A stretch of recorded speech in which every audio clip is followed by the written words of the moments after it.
It is no more news that the ceasefire agreement between the US and Iran has been totally broken. They don't want to respect themselves. Both of them are firing missiles at each other.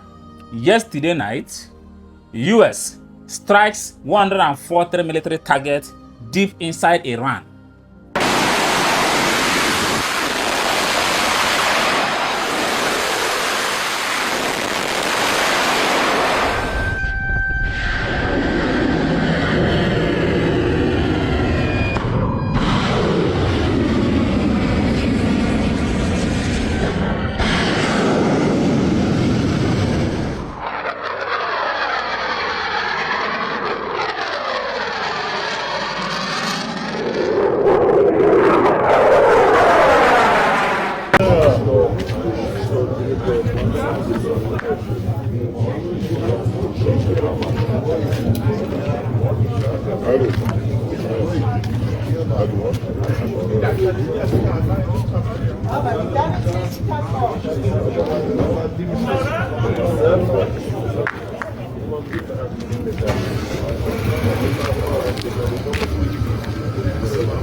یکشنبه 21 تیر ساعت 3 صبح سمت سپاه ریشه رو زدم بوشهر.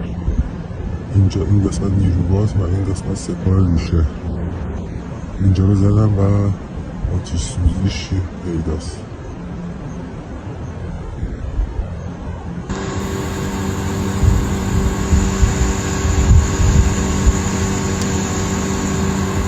Why Iran in return strikes Jordan, Bahrain, Qatar, and Oman. This is what we heard. In fact, United Arab Emirates reported missile attack, but it ended in their border, which is to show you that today Iran might even extend the attack to Dubai, because whenever US attacks them, they will attack their neighbor to make sure that they destabilize the entire Middle East. This is their strategy. And you must ask yourself, what prompted this reprisal attack? It is the same issue of a Strait of Hormuz. The same yesterday night, Iran attacked 2 oil vessels in the Strait of Hormuz yesterday. One oil vessel belongs to India. In fact, India has announced that about 10 people inside that cargo vessel is missing. One person has been confirmed dead. That is it. So another vessel that was hit, I think it belongs to, what is the name of that country again? I think Vietnam or something. So they attacked 2 oil vessels yesterday in the Strait of Hormuz. Not only that, Iran also announced that they have closed the Strait of Hormuz. That was the announcement yesterday. Then US also made their own announcement early this morning, stating that Strait of Hormuz is still open. That the Strait of Hormuz is never under Iran's control. That is to show you that US is insisting that Iran is not the one to dictate what happens on the international waters. This is the same thing that we have been speaking for a very long time. This is the reason why all of us were against Iran from the beginning. Do you get now? You can't be using a Strait of Hormuz, international waters, are you getting me, to dictate what happens between you and the United States of America. You can't turn international waters into a battleground because you want to gain ground, because you feel like if you do so, everybody will now listen to you. Everything will now come under your own terms. That is the reason why this conflict is still escalating. All of us are forgetting about Iran's nuclear weapons program. All we are focusing on right now is Strait of Hormuz. That is it. But at the end of the day, what was the response of all these Gulf states that Iran attacked? Their response is very simple. If you keep on attacking us, we will retaliate. That is it. In fact, Kuwait is buying weapons from one German defense industry, one of the 4th largest defense industry in Europe, in Germany. That is where Kuwait is purchasing their own weapons right now. They are buying drones, missiles, and so on and so forth. Do you get now? Because I believe that a time will come when Iran will attack them, and they will attack back. Do you get now? Because this can't continue all the time. Nobody has the monopoly of violence. Nobody has the monopoly of madness. Nobody has the monopoly of stupidity. Are you getting me? So I think a time will come where all these Gulf states will say enough is enough. Since Iran does not want peace, let us all march together. Imagine attacking Jordan. Do you get now? So Qatar was also attacked. I didn't even mention Qatar. Qatar was attacked, and according to them, they targeted one of the biggest U.S. military bases in the Middle East, which is located in Qatar. Do you get now? With all this going on, former Qatar Emir lost his life yesterday at 72. And many people in the world are mourning the death of this great Emir. This man just resigned last 2 years, and this year, he lost his life. Let's say, may his soul rest in peace. That is it. May him find peace in the presence of Allah. Yeah. Now, at the end of the day, one thing we must understand about this conflict is that nobody knew how it's going to end, because the US is not talking about negotiation right now. Iran is also not ready to negotiate. So what it means is that Iran is going to match the United States of America bullet to bullet. They are going to match the United States of America missile to missile.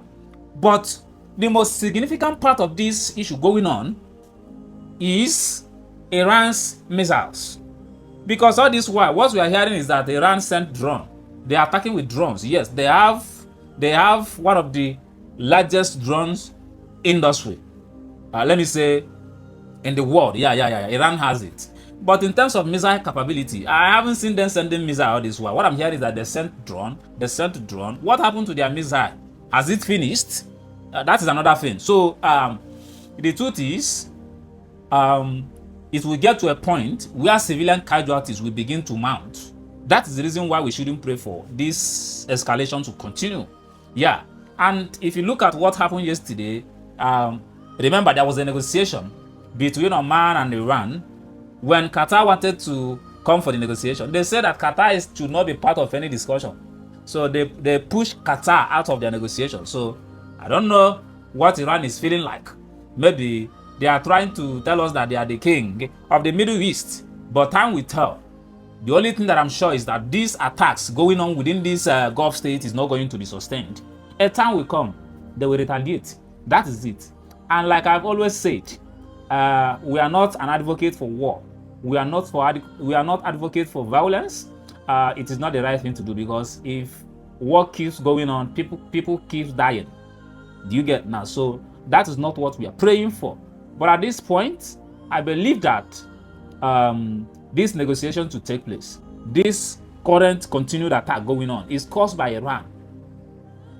In all ramifications, if you look at it, because I don't see the reason why you should be blowing cargo vessels.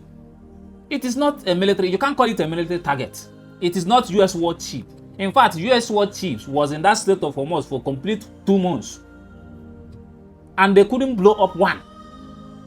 Now, cargo vessels, civilian infrastructure, something that belongs to civilian, is what Iran should attack. And you want people to support them. It doesn't make sense now. It doesn't make sense. Truth is, if they keep fighting, they will keep losing, because their territories will be battered by bombs. What we had in the last attack is that one of the communication center in Bushehr was struck by US. So it will keep happening. Before you know it now, this attack will now extend to their energy sectors. Maybe you'll be start hearing that power plants are being struck by missiles. You will start hearing that cargo line is being struck by US missiles. It will get to that point if they don't want to respect themselves. And guess what? Who is losing? It is the same Iran. Because one bomb can never get to the United States of America. So I believe that peace is the best option. That thing that you can discuss after throwing bombs and killing people, you can also come to negotiation table and sort it out without people losing their lives. And I believe that human lives should matter to Iranian military. Yeah, because if you look at most of the statements from their politicians in Iran, most of their lawmakers, you understand that they are in support of whatever the IRCG is doing. Do you get now? So I wish them all the best, as we hope that peace will return. So, but in terms of negotiation, I don't think that US should even call for negotiations again. Let them Kukuma finish it bars for both, bullet by bullet, since Iran has the capacity to survive the United States of America. You get the point now.